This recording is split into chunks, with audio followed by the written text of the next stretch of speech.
Olá, amigos e amigas da TV Humana.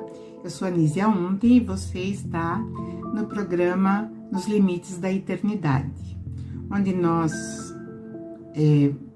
tratamos dos assuntos concernentes que estão no Antigo Testamento.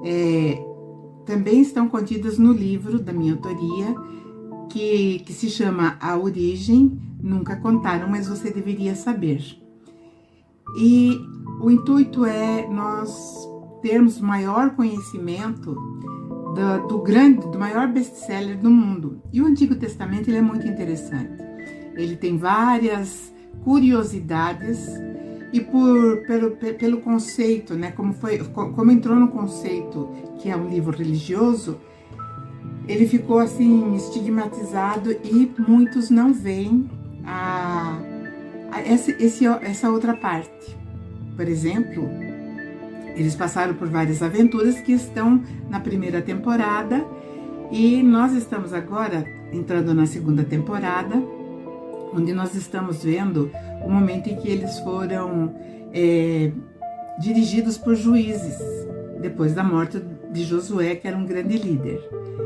E nós vimos já alguns juízes, paramos aqui no último episódio com Gideão, que era um bom homem, tinha 70 filhos, um deles era com a sua concubina e se chamava Abimeleque. E Abimeleque cismou que seria rei de Siquém, onde eles moravam. E quando o pai morreu, ele simplesmente fez uma campanha muito grande a seu favor, mostrando que era preferível ser mandado por um do que por 70. Então, eles até compraram a ideia dele. Só que um dos filhos, o único sobrevivente, foi o que fugiu, que era o caçula, chamado Jotão. Ele começa, então, a fazer uma campanha, uma contra-campanha daquele irmão, e ele começa a mostrar o perigo que eles estavam correndo. E aí inverteu-se a situação e Abimeleque, então, ele ficou furioso porque toda aquela multidão que já estava apoiando, ele viraram as costas, né? Virou as costas para ele e ele então se viu sozinho, então ele começou a perseguir. Todos eles fugiram para uma torre, com medo, né, da fúria de Abimeleque, e ele resolveu atear fogo na torre. Aí uma mulher que estava lá em cima jogou uma pedra de moinho na cabeça dele e acabou a história para Abimeleque. E aí ficou algum tempo, né, sem essa liderança, né, de juízes.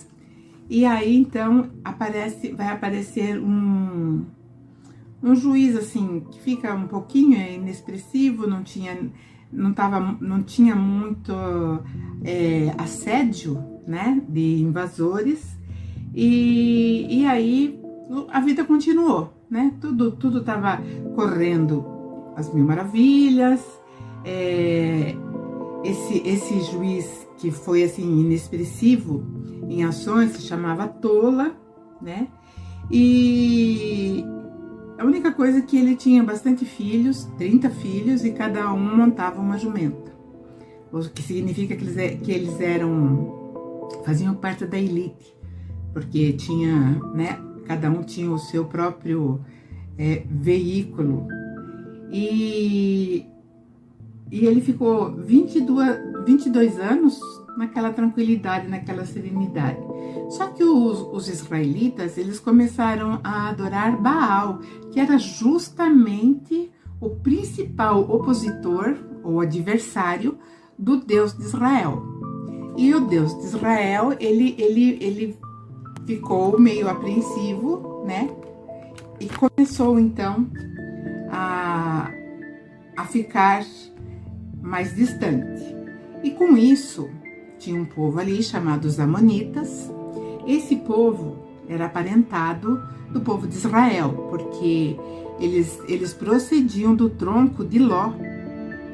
Ló, aquele lá que que estava em Sodoma e Gomorra, tal, né? Que a mulher virou uma estátua de sal. Então, eles eram do tronco de Ló, então saem duas tribos grandes, que é Moabe e Amon, os amonitas. E eles, de uma hora para outra, eles não eram mais aparentados. Eles começaram a ter uma rixa e vai explicar por quê.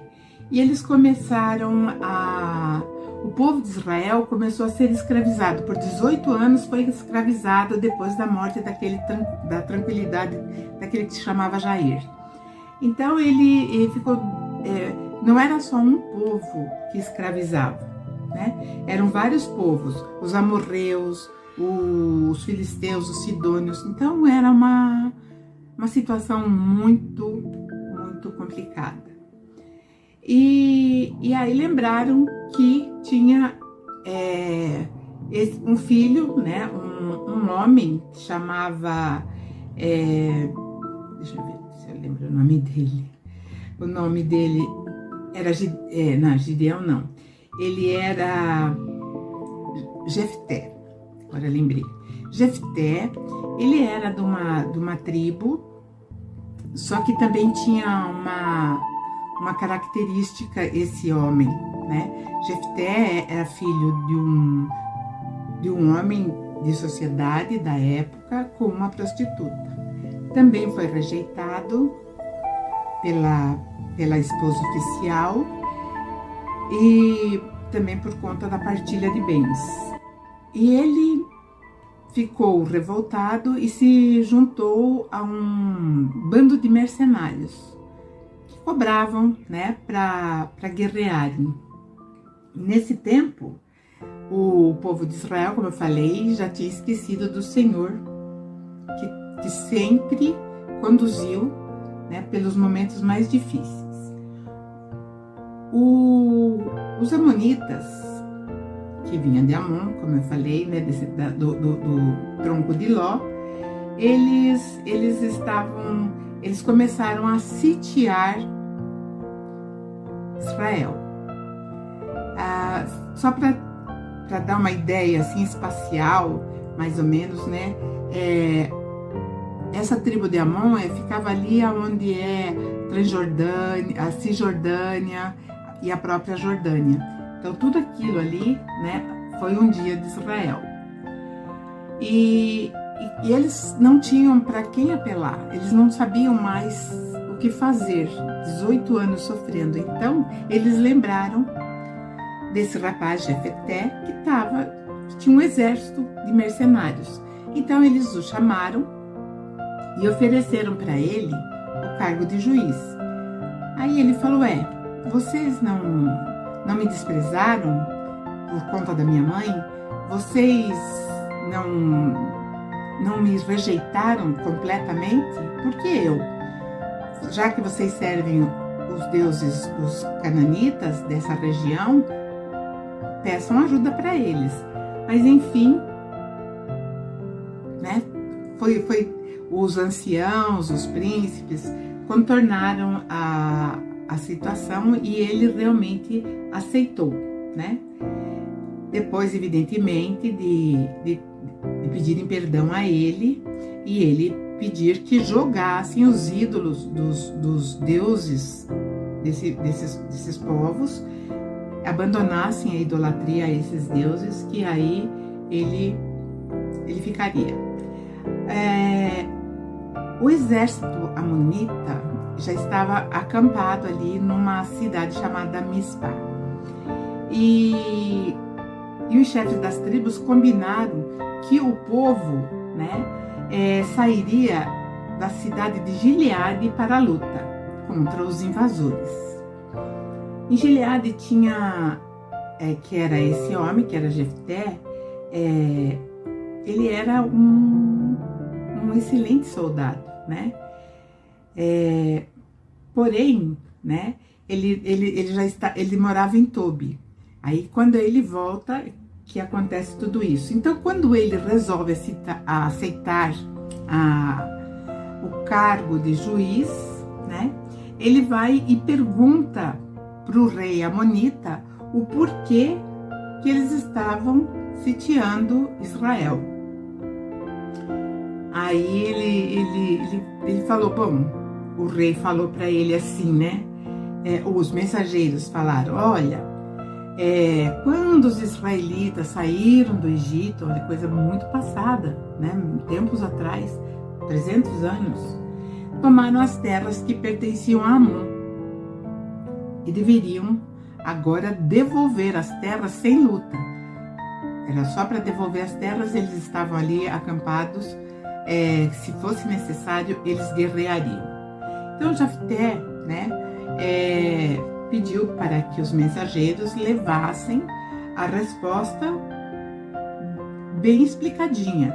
Então ele diz que Israel nunca se apossou de tais terras. Na verdade, ele vai falar que aquelas terras sempre foram deles, né? Aí ele fala assim, nós passamos, quando os israelitas saíram do Egito, Moisés pediu permissão para passar pela terra de Amon, mas foi negado. Aí ele vai para uma outra cidade, né? E também foi negado. Então era uma pendência antiga e realmente toda essa região era aquilo que eu falei, né? Estava ali situado entre a Cisjordânia e a própria Jordânia. Ele falou, nós não fizemos absolutamente nada de errado. Essa terra era do Senhor de Israel. E no fundo, né, politicamente falando, ele estava com a razão, Jefté estava certo.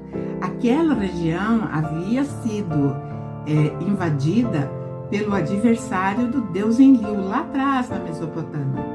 Então toda aquela região não era de Amon, não era de Moabe, não era daqueles tantos outros que moravam por ali. Então essa região fazia parte, né, da região que era do Deus Enlil. E então, né, o rei dos Amonitas ficou indignado com aquela resposta e falou, então, se é assim, teremos guerra. E Jefté falou que sim, então iriam guerrear, mas ele sabia que era uma guerra muito difícil. Então ele levantou todos os homens, ele já tinha todos os mercenários ao seu lado e chamou algumas tribos, deixou de lado uma outra tribo chamada de Efraim e foi. E ele prometeu, antes da guerra, ele prometeu ao Senhor que se ele ganhasse a guerra, ele queimaria em sacrifício a primeira coisa que viesse encontrá-lo no seu retorno ao lar. E ele vai e ganha a guerra. E aí ele volta vitorioso, todo mundo tá, né, dando vivas, porque ele tinha derrotado os amonitas. E quando ele entra na sua terra, em Mispá, quem que vem saudá-lo? A sua filha, a única filha, ela vem dançando, recitando, em homenagem ao pai, que era vitorioso. E ele ficou desesperado. O abraço da filha, na verdade, era mais uma dor pungente em seu coração. Ele lembrou que ele tinha feito aquela promessa. Então, quando ele viu a menina, ele rasgou as roupas, começou a chorar, e a menina perguntou o que tinha acontecido, e ele contou. Aí ela falou, então, cumpra a sua promessa. Aí ele falou, tá bom, vamos cumprir. Mas ela falou assim, mas antes disso, me dê 2 meses para que eu saia pelos montes chorando com as minhas amigas, por eu não ter conseguido chegar à maternidade. E assim passaram-se 2 meses e ela realmente foi dada em sacrifício. E o sacrifício daquele tempo era queimado, né? Colocavam no forno.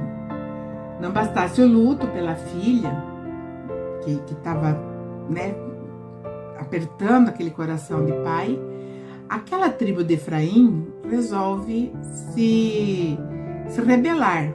Foram lá os representantes e falaram: por que você não nos chamou para lutar contra os amonitas? Aí ele falou: até chamei várias vezes e não houve retorno, então eu não podia esperar. Então ameaçaram ele: então, já que é assim, nós vamos incendiar tua casa com você dentro. Provavelmente ali dando mais ou menos uma pálida ideia, né, do que ele tinha feito com a filha também. Aí ele fala: mas olha, eu segui as ordens do Senhor e ele me deu a vitória, não foi com vocês. E aí então, olha só que interessante, houve guerra entre todo Israel e a Gileade, que era essa região de Efraim, a tribo de Efraim. E ele junta os homens de Gileade e começou a guerra contra essa tribo de Efraim. E era uma coisa assim que eles começaram a fugir. Os homens de Efraim começaram a fugir. Quando eles fugiam, falavam para ele: você é efraimita, que era o nome, né? Efraimita. O homem falava, né? Os fugitivos falavam: não. Então eles falavam assim: então fala Shibolete, era a palavra que eles falavam, porque essa tribo ela tinha um sotaque, então eles falavam Cibolete. E cada homem que não conseguia falar Shibolete, falava Cibolete, era morto ali mesmo, né? Então nessa ocasião eles mataram 2.000 efraimitas, né? E Jefté teve um grande trabalho, né, durante 6 anos e morreu e foi sepultado. E assim, né, nós vamos prosseguir no próximo episódio com alguns juízes que cada um traz um traço marcante, cada um traz um comportamento diferente. Então, aqui no caso de Jefté, embora ele fosse um rebelado, tivesse se unido a mercenários, ele era fiel ao Deus de Israel. E vamos ver o próximo, quem será o próximo juiz e o que ele trará de curiosidade para nós. Encontro vocês no próximo episódio do programa Nos Limites da Eternidade. Até lá, um abraço.